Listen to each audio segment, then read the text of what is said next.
कैसे हैं आप?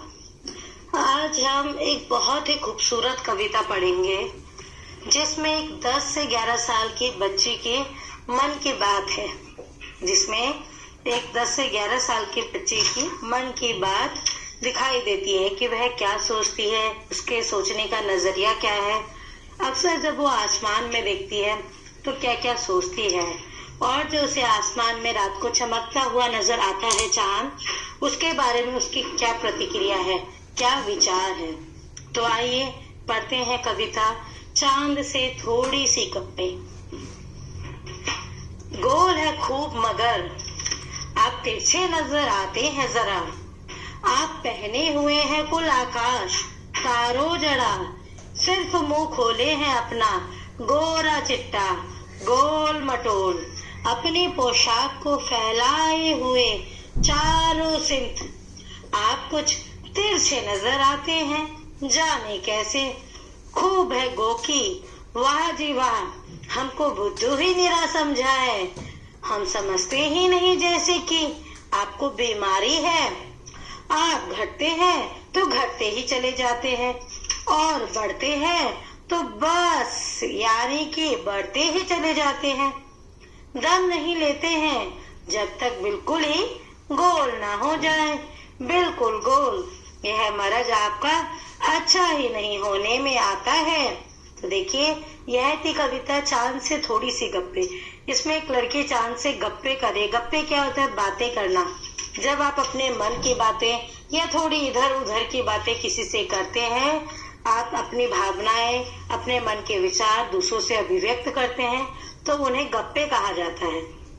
तो इस कविता में एक लड़की चांद से गप्पे कर रही है और चांद की आदत के बारे में बात कर रही है, और बोलती है कि आप गोल तो हैं खूब, मगर आप तिरछे नजर आते हैं। आपने देखा होगा कि चांद में प्रतिदिन परिवर्तन होते रहते हैं।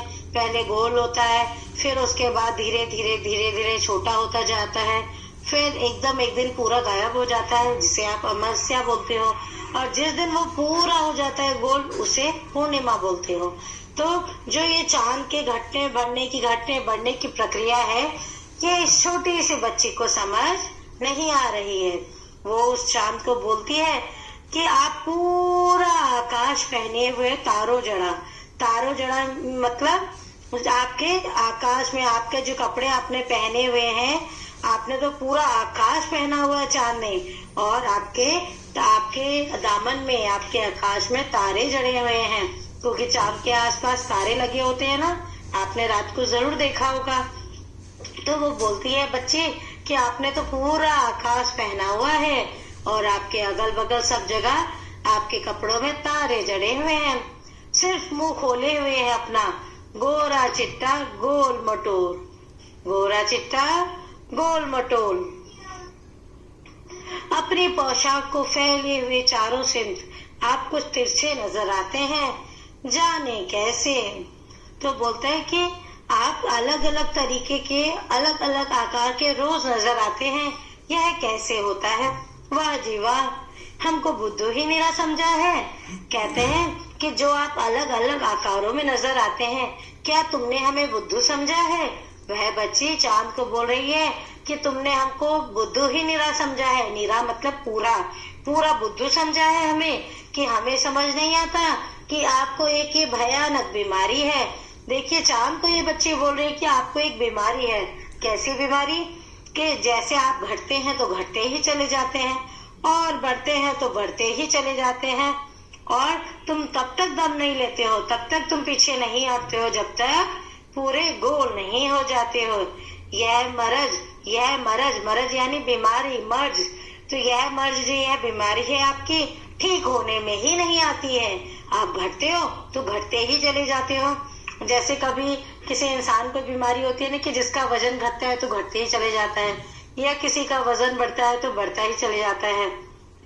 ठीक है, उसी प्रकार यह बच्ची चांद को बोलती है कि आपको यह एक ऐसी बीमारी है कि आप घटते हो, आपका आकार घटता है और घटते ही चले जाता है, और आपका आकार बढ़ता है तो बढ़ते ही चले जाता है, और यह बीमारी आपकी बिल्कुल भी ठीक होने में नहीं आती है। तो देखिए, कैसी मासूमियत भरी कविता थी, एक बच्ची की चांद से बातें करते हुए। और यह कविता किसने लिखी थी? शमशेर बहादुर सिंह जी ने। अब आप सोच रहे होंगे कि शमशेर बहादुर सिंह जी कौन थे, तो मैं आपको उनके विषय में बताती हूँ। शमशेर बहादुर सिंह आधुनिक हिंदी कविता की प्रगतिशील युग के स्तंभ हैं, यानी ये प्रगतिशील धारा के कवि हैं। शमशेर जी का जन्म 13 जनवरी 1911 को देहरादून में हुआ। युवा काल में शमशेर वामपंथी विचारधारा और प्रगतिशील साहित्य से प्रभावित हुए। इनकी मृत्यु 12 मई 1993 को अहमदाबाद में हुई। और इनके रचनाओं के बारे में आप जानना चाहोगे? इनकी बहुत सारी कविताएं थी और बहुत सारी रचनाएं भी थी, अलग अलग विधाएं थी। तो इनकी किस रचनाओं का वर्णन इस प्रकार है। चुका भी नहीं हूं मैं, एक कविता ये थी। काल तुझसे होड़, एक कविता ये थी। और मेरी अमन का राग, एक कृति, इनकी एक रचना यह भी थी। इसी प्रकार शमशेर बहादुर सिंह ने बहुत सारी अलग अलग रचनाएं भी की है। आप सब इनके बारे में पढ़िएगा। अब आते हैं हम प्रश्न अभ्यास से। तो चलिए देखिए जरा इसका प्रश्न अभ्यास कविता से।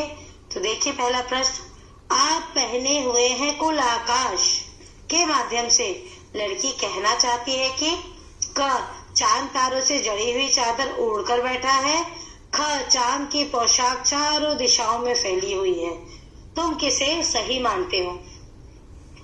दूसरा, कवि ने चांद से गप्पे किस दिन लगाई होंगी? इस कविता में आई बातों की मदद से अनुमान लगाओ और उसका कारण भी बताओ। क्यों, किस दिन इनकी बातें चल रही है। देखिए इस कविता में सिर्फ मुंह खोले हैं अपना गोरा चिट्टा गोल मटोल। तो ये गोल मटोल की बात चल रही है। चांद जब बात कर रही है तब गोल मटोल की बात चल रही है। तो आपको बताना है कि कवि ने चांद से गप्पे किस दिन लगाई होगी। कवि ने इस लड़की की चांद से गप्पे किस दिन करवाई होंगी। इस कविता में आई बातों की मदद से अनुमान लगाओ और उसका कारण भी बताओ। कौन सा दिन हो सकता है?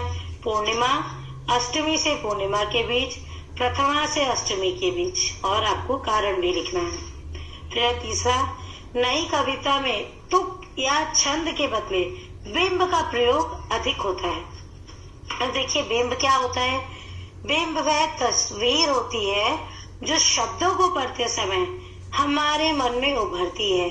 कई बार कुछ कवि शब्दों की ध्वनि की मदद से ऐसी तस्वीर बनाते हैं और कुछ कवि अक्षरों या शब्दों को इस तरह छापने पर बल देते हैं कि उनसे कई चित्र हमारे मन में बने। इस कविता के अंतिम हिस्से में चांद को एकदम गोल बताने के लिए कवि ने बिल्कुल शब्द के अक्षरों को अलग अलग करके लिखा है। तुम इस कविता के और किन शब्दों का चित्र की आकृति देना चाहोगे? ऐसे शब्दों को अपने ढंग से लिखकर दिखाओ। फिर आते हैं हम अनुमान और कल्पना पर। पहला, कुछ लोग बड़ी जल्दी चिढ़ जाते हैं। यदि चांद का स्वभाव भी आसानी से चिढ़ जाने का हो तो वह किन बातों से सबसे ज्यादा चिढ़ेगा? चिढ़कर वह उन बातों का क्या जवाब देगा? अपनी कल्पना से चांद की ओर से दिए गए जवाब लिखो। फिर दूसरा, यदि कोई सूरज से गप्पे लगाए तो वह क्या लिखेगा? अपनी कल्पना से गद्य या पद्य में लिखो। यानी आप गद्य भी लिख सकते हो या कोई कविता भी लिख सकते हो इस गप्पों पर आधारित। इसी तरह के कुछ और गप्पे निम्नलिखित में से किसी एक या दो से करके लिखो। पेड़ से आप गप्पे कर सकते हो, बिजली के खंभे पर कर सकते हो, सड़क पर कर सकते हो, पेट्रोल पंप पर कर सकते हो। फिर है भाषा की बात। अब आते हैं हम भाषा पर। पहला, चांद संज्ञा है, चांदनी रात में चांदनी विशेषण है। नीचे दिए गए विशेषणों को ध्यान से देखो और बताओ कि पहला, कौन सा प्रत्यय जुड़ने पर विशेषण बन रहे हैं। ख, इन विशेषणों के लिए एक एक उपयुक्त संज्ञा भी लिखो। गुलाबी पगड़ी, मखमली घास, कीमती गहने, ठंडी रात, जंगली फूल, कश्मीरी भाषा। फिर है दूसरा, गोल मटोल गोरा चिट्टा।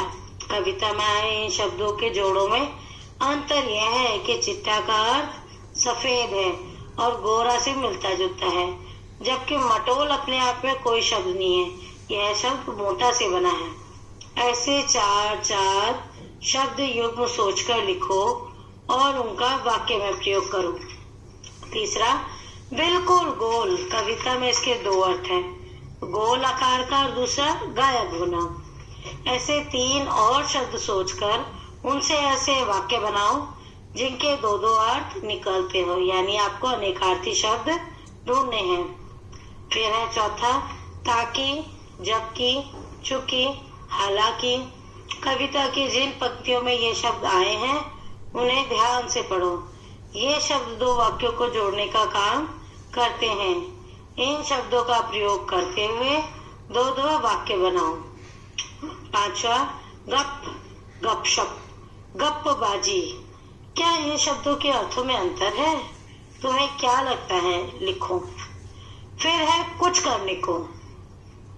पृथ्वी के चारों ओर परिभ्रमण करते हुए चंद्रमा भी पृथ्वी के साथ साथ सूर्य का परिभ्रमण करता है। इन्हीं दोनों परिभ्रमणों से वर्ष और मास की गणनाएं होती हैं। सामान्यतः 30 दिनों के महीने होते हैं, जिन्हें चंद्रमा की वार्षिक गति को 12 महीनों में विभाजित करके निर्धारित किया जाता है।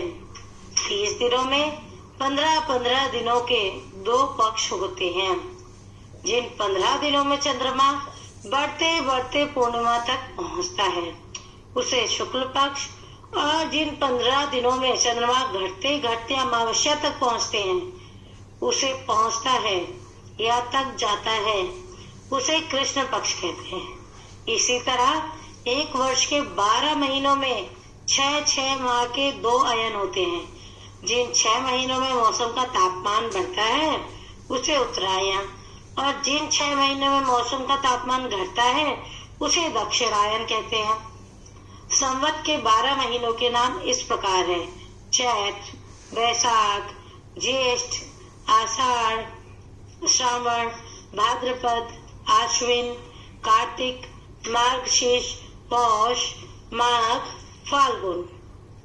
ये हैं संवत के 12 महीने, जिन्हें आप जनवरी, फरवरी, मार्च कहते हैं। उन्हें आप हिंदी में ये मास इस प्रकार होते: चैत्र, वैशाख, ज्येष्ठ, आषाढ़, श्रावण, भाद्रपद, आश्विन, कार्तिक, मार्गशीर्ष, पौष, माघ, फाल्गुन। अब आते हैं अंग्रेजी कैलेंडर पे। अंग्रेजी कैलेंडर की वार्षिक गणना सूर्य के चारों ओर पृथ्वी के परिभ्रमण की अवधि के अनुसार 365 दिनों की होती है। इसके महीनों की गणना पृथ्वी के चारों ओर चंद्रमा के परिभ्रमण पर आधारित नहीं है। इसमें वर्ष के 365 दिनों को ही 12 महीनों में विभाजित किया गया है। इस कैलेंडर के सभी महीने 30-30 दिन के नहीं होते। अप्रैल, नवंबर, जून, सितंबर इनके हैं दिन 30। फरवरी है 28 दिन की, बाकी सब 31। तो देखिए कितना सुंदर है विभाजन। अप्रैल, नवंबर, जून, सितंबर इनके हैं दिन 30। फरवरी है 28 दिन की, बाकी सब 31। तो आप 30-30 दिन को छाट लो। अप्रैल, नवंबर, जून, सितंबर, अप्रैल, नवंबर, जून, सितंबर। तो ये केवल 4 महीने हैं जो 30 दिन के हैं। फरवरी 28 दिन की है और बाकी सब 31 दिन के हैं। आया समझ में? फिर है देखिए, नीचे 2 प्रकार के कैलेंडर दिए हैं, इन्हें देखो और प्रश्नों के उत्तर दो। ये पहला हिंदी पंचांग के अनुसार है, दूसरा अंग्रेजी कैलेंडर के हिसाब से। पहला क, ऊपर दिए गए कैलेंडरों में से किस कैलेंडर में चंद्रमा के अनुसार महीने के दिन दिए गए हैं। फिर दूसरा है ख, दिए गए दोनों कैलेंडरों के अंतर स्पष्ट करो। कृष्ण पक्ष और शुक्ल पक्ष का क्या अर्थ होता है। तो यह था आपका पाठ चांद से थोड़ी सी गप्पे। था ना बहुत सुंदर। फिर मिलेंगे अगले पाठ के साथ। तब तक आप इन हिंदी मास को भी याद कीजिएगा और कविता को भी कंठस्थ कीजिएगा। फिर मिलेंगे अगले पाठ के साथ। धन्यवाद।